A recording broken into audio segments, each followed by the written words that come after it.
अस्सलामुअलैकुम। क्या हाल चाल, उम्मीद करते हैं कि आप खैरियत से होंगे। मर्दवा है कि आप हमेशा खुश रहें, हंसते और मुस्कुराते रहें और इसी तरह हमें अपना प्यार दिखाते रहें। बिल्कुल जी। मेरा नाम मुअज्जम अली। मैं हूं तारिक महमूद। मैं मोहम्मद यूसुफ। मैं मोहम्मद को। तो आज हम जिस वीडियो पर रिएक्ट करने जा रहे हैं, वीडियो का टाइटल है PM Narendra Modi opening remarks at G20 virtual summit. हाँ हाँ, तो देखते हैं वीडियो और अपना रिव्यू पर देंगे। कौन करते हैं 3 2 1 video start. To address the summit meeting and to conduct the proceedings thereafter.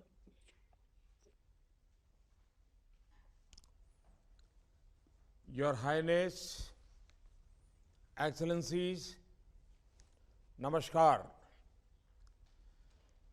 मेरा निमंत्रण स्वीकार कर आज इस समिट में जुड़ने के लिए मैं आप सभी का आभार व्यक्त करता हूं। 140 करोड़ भारतवासियों की ओर से आप सभी का हार्दिक स्वागत है।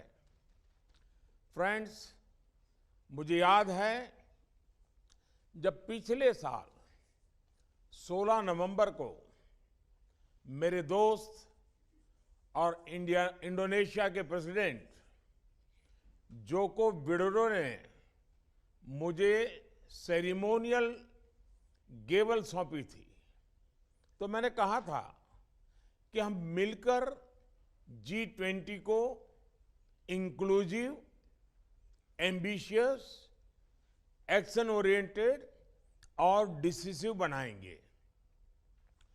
एक साल में हम सब ने मिलकर ये करके दिखाया है। हम सब ने मिलकर G20 को नई ऊंचाइयों पर पहुंचाया है। अविश्वास और चुनौतियों से भरी आज की दुनिया में ये आपसी विश्वास ही है जो हमें बांधता है, एक दूसरे से जोड़ता है। इस एक साल में हमने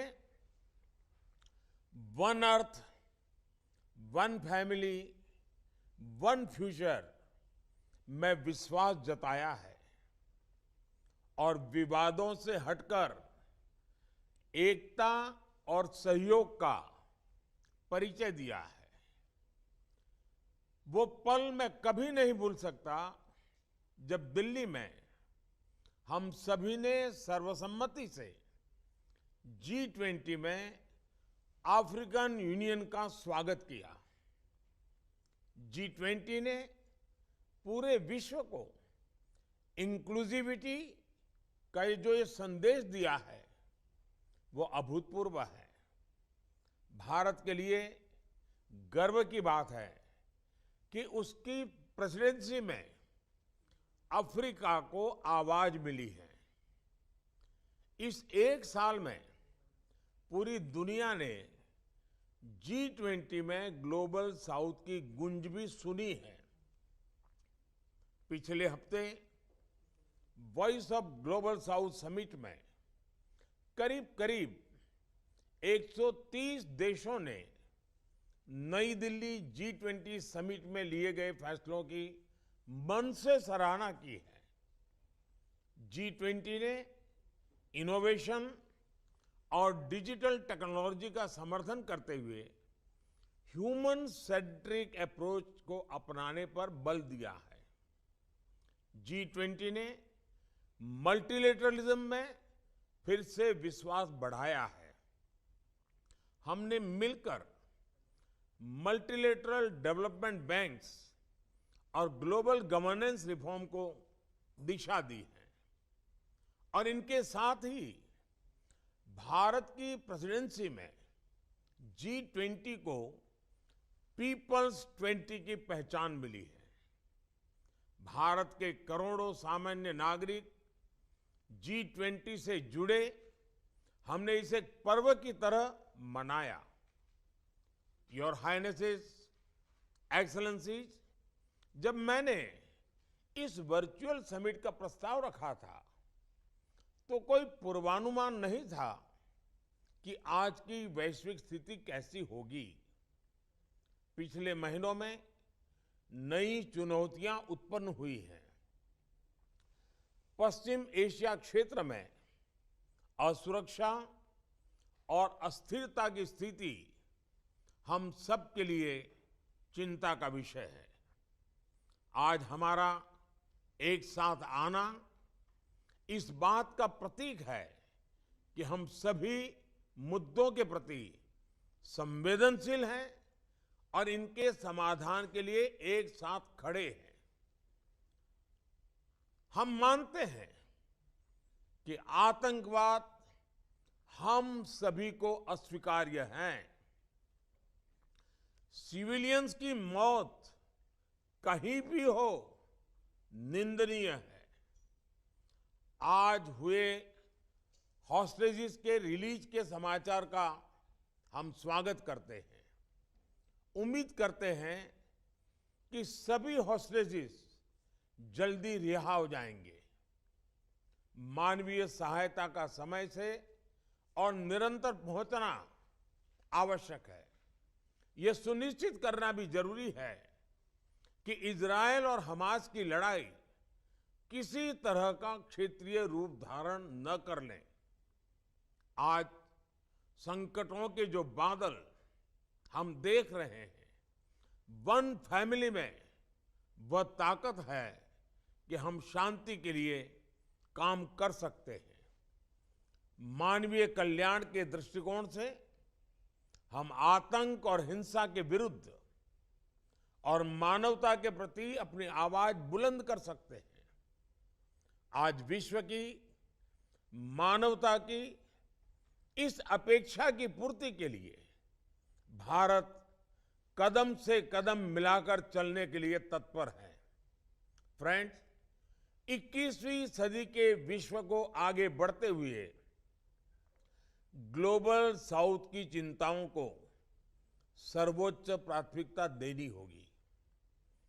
ग्लोबल साउथ के देश ऐसी अनेक कठिनाइयों से गुजर रहे हैं जिनके लिए वे जिम्मेदार नहीं है। इस संदर्भ में समय की मांग है कि हम डेवलपमेंट एजेंडा को अपना पूर्ण समर्थन दें।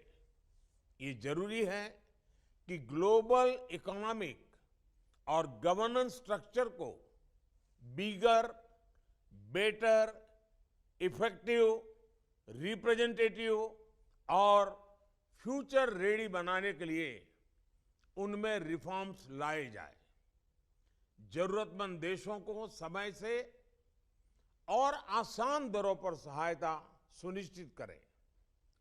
2030 सस्टेनेबल डेवलपमेंट गोल्स में तेजी लाने के लिए अपनाए गए एक्शन प्लान को इंप्लीमेंट करें। फ्रेंड्स, भारत में लोकल लेवल पर एसडीजी में प्रगति का एक उत्तम उदाहरण है हमारा एस्पिरेशनल डिस्ट्रिक्ट प्रोग्राम। मैं G20 देशों को ग्लोबल साउथ को एस्पिरेशनल डिस्ट्रिक्ट प्रोग्राम के अध्ययन के लिए आमंत्रित करता हूं। आप देखिएगा कि कैसे इस एक अभियान ने भारत के 25 करोड़ लोगों का जीवन बदल दिया है। फ्रेंड्स, नई दिल्ली समिट में डिजिटल पब्लिक इंफ्रास्ट्रक्चर रिपोजिटरी बनाने का निर्णय लिया था। मुझे कहते हुए खुशी है कि रिपोजिटरी तैयार हो गई है। इसमें 16 देशों के 50 से भी ज्यादा डीपीआई जुड़ गए हैं।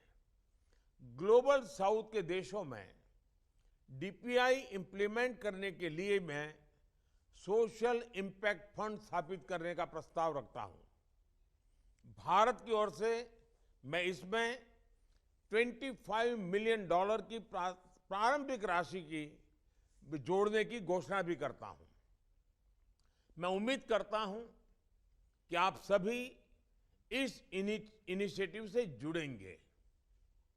आज आर्टिफिशियल इंटेलिजेंस के युग में टेक्नोलॉजी को रिस्पॉन्सिबल तरीके से उपयोग में लाने की जरूरत है। पूरी दुनिया में एआई के नेगेटिव यूज को लेकर चिंता बढ़ रही है। भारत की स्पष्ट सोच है कि एआई के वैश्विक रेगुलेशन को लेकर हमें मिलकर काम करना चाहिए। डीप फेक समाज के लिए, व्यक्ति के लिए कितना खतरनाक है, इसकी गंभीरता को समझते हुए हमें आगे बढ़ना होगा। हम चाहते हैं कि AI should reach the people and it must be safe for the society। इसी अप्रोच के साथ भारत में अगले महीने ग्लोबल एआई पार्टनरशिप समिट आयोजित की जा रही है। मुझे विश्वास है कि आप सभी इसमें भी सहयोग देंगे। फ्रेंड्स, नई दिल्ली समिट में मैंने पर्यावरण संरक्षण के संबंध में ग्रीन क्रेडिट की बात रखी थी। आप जानते हैं कि भारत में हमने इसकी शुरुआत कर दी है। नई दिल्ली में लॉन्च किए गए ग्लोबल बायोफ्यूल्स अलायंस के जरिए हम कार्बन को कम करने के साथ साथ वैकल्पिक ईंधन के विकास को भी बढ़ावा दे रहे हैं। G20 ने प्रो प्लैनेट अप्रोच के लिए मिशन लाइफ यानी लाइफस्टाइल फॉर एनवायरनमेंट को मान्यता दी है। 2030 तक रिन्यूएबल एनर्जी को 3 गुना तक ले जाने का आह्वान किया है। क्लीन हाइड्रोजन के प्रति प्रतिबद्धता दिखाई है। क्लाइमेट फाइनेंस को बिलियन से ट्रिलियन ले जाने की जरूरत को पहचाना है। कुछ दिनों में यूएई में हो रहे COP28 के दौरान इन सभी इनिशिएटिव्स पर ठोस कदम उठाने की जरूरत है। फ्रेंड्स, विमेन एम्पावरमेंट पर एक नया वर्किंग ग्रुप भी बना है। इस संदर्भ में मुझे यह बताते हुए बहुत खुशी है कि भारत ने अपने नए संसद भवन के पहले सत्र में एक ऐतिहासिक निर्णय लिया। वुमेन लेड डेवलपमेंट को मजबूती देने के लिए हमने पार्लियामेंट और स्टेट लेजिस्लेटिव असेंबलीज में महिलाओं के लिए 33% रिजर्वेशन का निर्णय लिया है। फ्रेंड्स, मैं अपना वक्तव्य यहीं समाप्त करता हूं।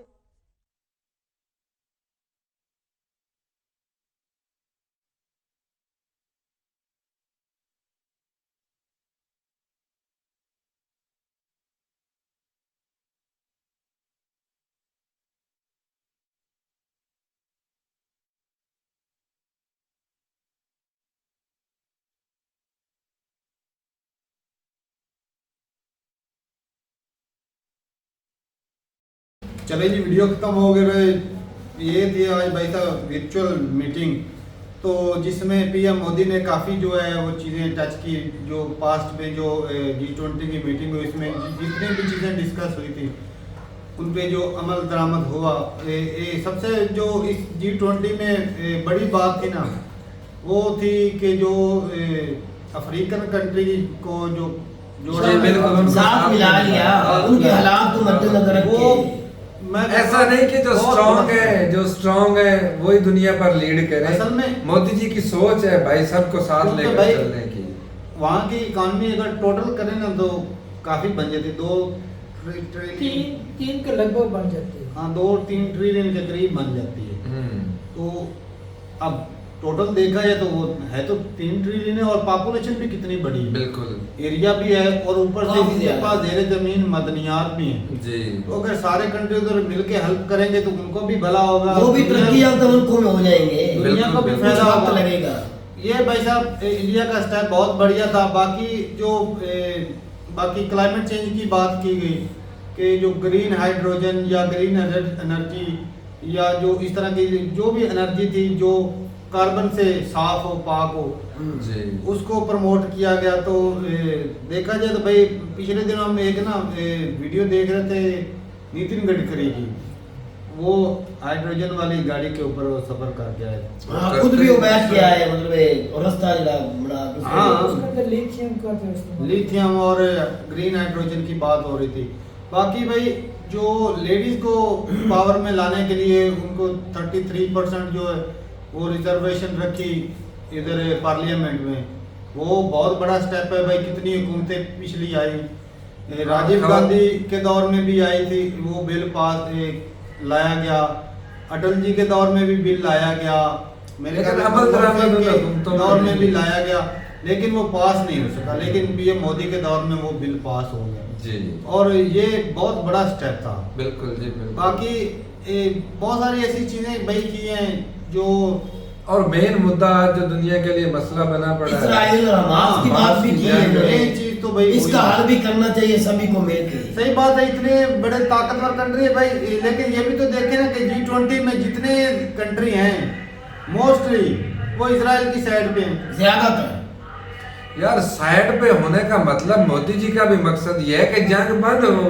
मसले का जो हल साइड रखिए, हम तिजारत करें उनके साथ, लेकिन ये हाल निकालना चाहिए। जंग बंदी, मासूम लोग ये जो कुछ मर होना रहे चाहिए। हैं, जब भाई साहब को बंदा साइड ले रहा होता है ना तो वो डंडी मार जाता है, वो इंसाफ नहीं कर पाता। तो डंडी नहीं मारनी चाहिए, उसका मकसद यही है कि डंडी से बचो। वो गाजा में कितने मासूम लोग बच्चे मारे जा रहे हैं, वो साइड अभी वो उस तरफ नहीं गया। यार उन्होंने कब्जाना है वो कब्जाएं, लेकिन आम लोगों को मारे तो ये मार कौन सी, रहे हैं। ये भी तो देखना है पीएम मोदी सर इनको सभी को इकट्ठा कर रहे हैं, उस मुद्दे को हल करवाने किसी एक ने तो जरूरत करनी है ना। बिल्कुल, बिल्कुल। इनकी दावत के और- ऊपर भाई साहब सब सभी इकट्ठा होकर इस मुद्दे को हल और यकीन मानो मोदी जी की सोच को सलाम, जिन्होंने आवाज उठाई इतने बड़े यार अगर ये सभी मिलके बैठ के कमाल लड़का लेंगे कोई हल तो जरूर निकलेगा। ओ भाई निकलेगा, क्यों नहीं निकलेगा। निकलेगा? एक बंदा है बाइडेन, वो कर सकता है इस मसले का ओ यार बाइडेन भी इसमें होगा, वो भी होगा, जब इतने ज्यादा कंट्री इकट्ठे हो जाएंगे सारे होंगे,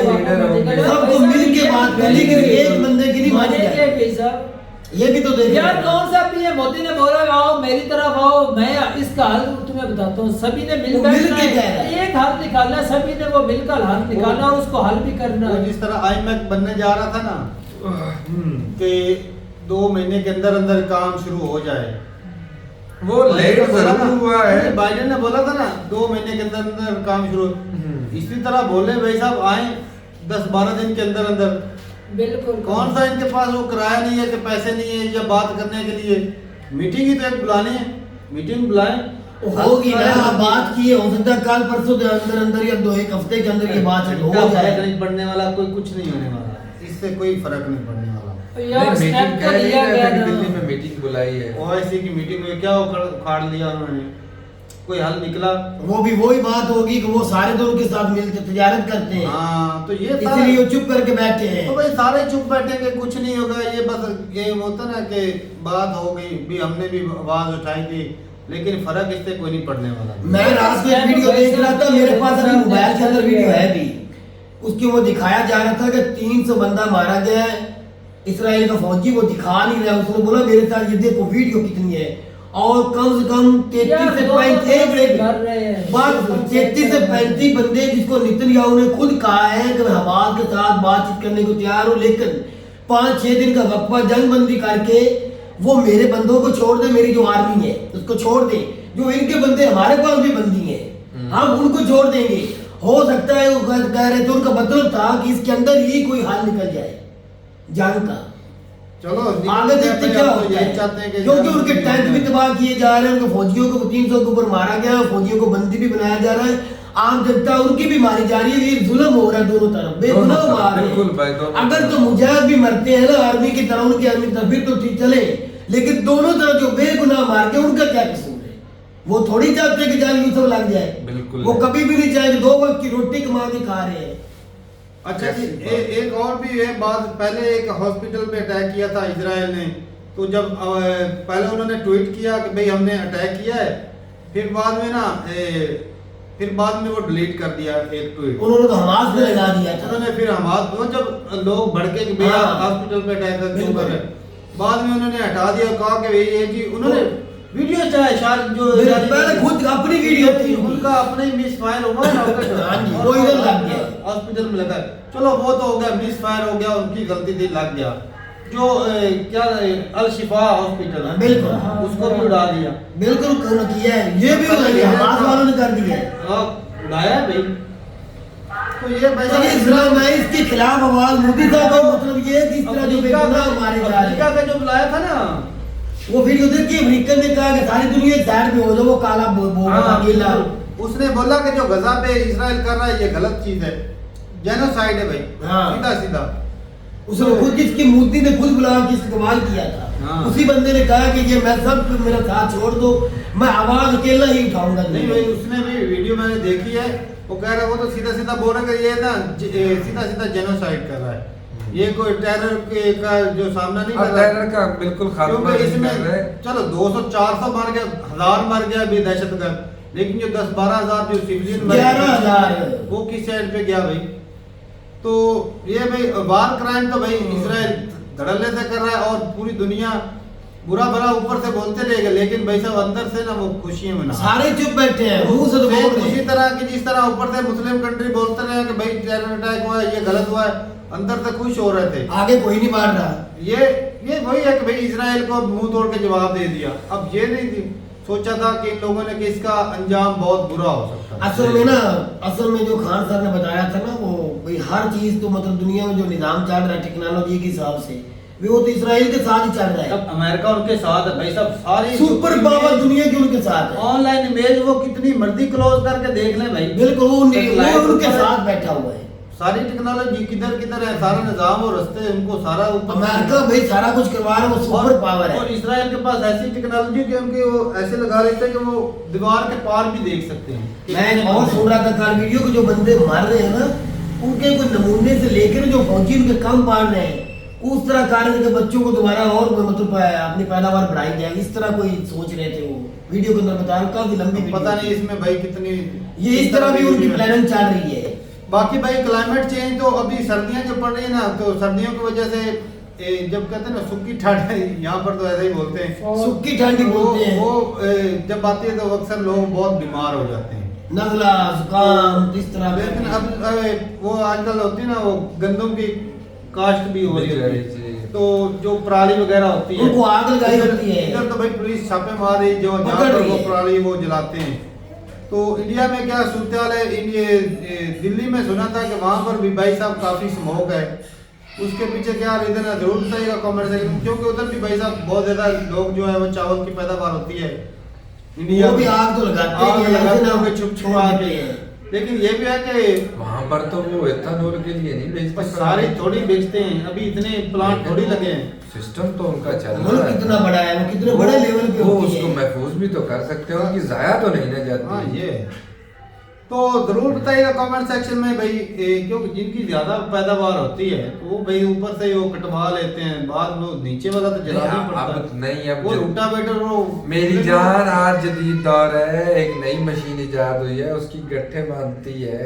हाँ मैंने वो देखिए गट्ठे बना बना के ले आती है वो हमारे यहाँ भी ये खनूर में फैक्ट्रियाँ सब्जी मंडी में वाले सब्जी मंडी में काम आ रहे हैं लोगों को रखने के लिए। वो बात है ना, जो बड़े बड़े जिम्मेदार है उधर से वो भाई साहब वो मशीन उठा लेती है। चलो, हर जगह तो लेना मजा बाकी है। भाई जीरो कार्बन का जो मिशन है ये कब तक पूरा हो जाएगा? चलो इंडिया तो काफी बेहतर हो रहा है, लेकिन पाकिस्तान तो अभी वो एक स्टेप भी नहीं लिया उस मामले में, जी। क्योंकि हमारे तो भाई एनर्जी नहीं, बिजली पे चलने वाली बहुत ज्यादा कम प्रोडक्ट हैं। हमारी ट्रेनें भी आज डीजल पे चलती है, इंडिया में तो ट्रेनें भी इलेक्ट्रिक पे होगी। बिल्कुल जी बिल्कुल। तो जरूर बताइए कमेंट सेक्शन में। मिलते नहीं वीडियो के साथ, तब तक के लिए इजाजत दें। अल्लाह हाफिज।